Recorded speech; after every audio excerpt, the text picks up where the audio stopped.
கர்த்தர் வாக்கு பண்ணி இருக்கிறார். உன்னை புதிதும் கூர்மையுமான யந்திரமாக்கவே நீ மலைகளை மிதித்து நொறுக்கி குன்றுகளை பதற்கு ஒப்பாக்கிடுவாய் என்று கர்த்தர் வாக்கு பண்ணினவர், உண்மையினவர். உங்களுக்கு விரோதமாக மலைகளை போல் பிரச்சனைகள் வந்தாலும் அதை நொறுக்குவதற்கு கர்த்தர் உங்களுக்கு வல்லமை கொடுக்க போதுமானவராய் இருக்கிறார். எனக்கு அருமையானவர்களே, கர்த்தருடைய நாம மகிமைக்காக அவர் அதிகாரம் கொடுக்கிறார். சீசர்கள் அழைத்து மத்தேயு எழுதின சுவிசேஷம் 10வது அதிகாரம் 1வது வசனத்தின்படி சீசர்களை அழைத்து அதிகாரம் கொடுக்கவில்லையா? பிசாசுகளை விரட்டவும் நோய்களை சுகமாக்கவும் கர்த்தர் அதிகாரம் கொடுத்தார். அந்த அதிகாரம் இப்பொழுதும் உங்களுக்கும் எனக்குமாக கிரியை செய்ய போதுமானதாக இருக்கிறது. குன்றுகளை பதறாக்கும்படியாய், குன்றுகளை போல பிரச்சனைகளை பதறாக்க கர்த்தர் உங்களுக்கும் எனக்கும் வல்லமை கொடுக்க போதுமானவராய் இருக்கிறார். இதோ நீ சர்ப்பத்தை எடுப்பாய், ஒன்றும் நிஷேதப்படுத்தாது. தேள்களை மிதிப்பாய்.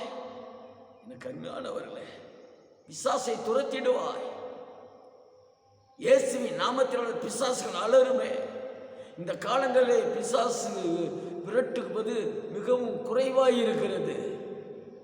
சீசர்கள் கடந்து போனார்கள், பிசாசுகள் விரட்டினார்கள். அப்பொழுது சந்தோஷமாய் வந்து சொன்னார்கள், ஆண்டவரே, இதோ உம்முடைய நாமத்தினால் பிசாசுகளும் ஓடுகிறது. ஆண்டவர் சொன்னார், நீங்கள் இந்த பிசாசு வானத்திலிருந்து விழுகிறதை நான் கண்டேன்னு சொன்னேன். எனக்கு அருமையானவர்களே, நீங்களும் நானும் பிசாசை விரட்டுவோம். ஆனால் அந்த பிசாசு வானத்திலிருந்து கீழே விழுகிறதை கர்த்தர் காண்கிறவராய் இருக்கிறார். எனவே கர்த்தர் கொடுத்த அதிகாரத்தை பயன்படுத்துவோம், பிசாசை விரட்டுவோம், சத்துருவை முறியடிப்போம், அந்த வல்லமையின் கீழ் நிர்மூலமாக்குவோம். நிச்சயமாக கர்த்தர் நம்மோடு கூட பெரிய காரியங்களை செய்வார். அவர் சாபத்தை சுமந்து தீர்த்தார். அதனால் சாபத்தை மேற்கொள்வதற்கு உங்களுக்கும் எனக்கும் கர்த்தர் அதிகாரத்தை கொடுத்திருக்கிறார்.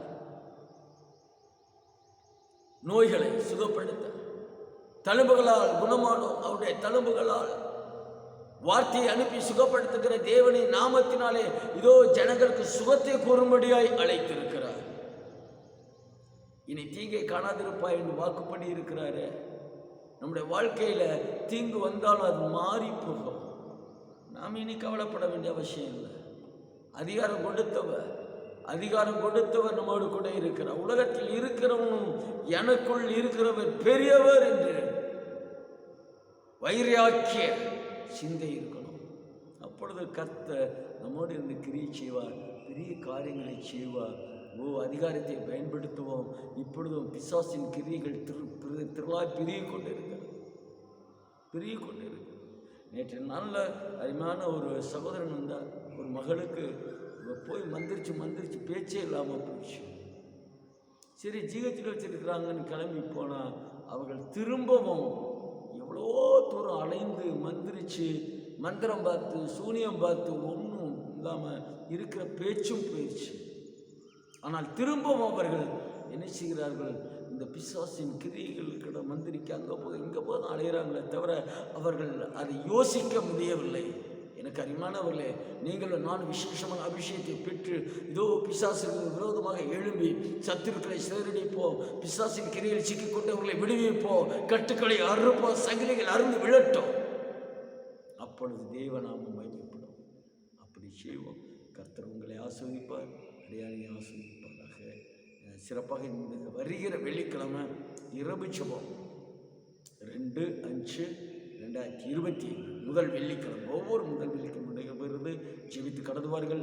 அநேகருக்காக ஜெபிப்போம். கர்த்தர் பெரிய காரியங்களை செய்வார்.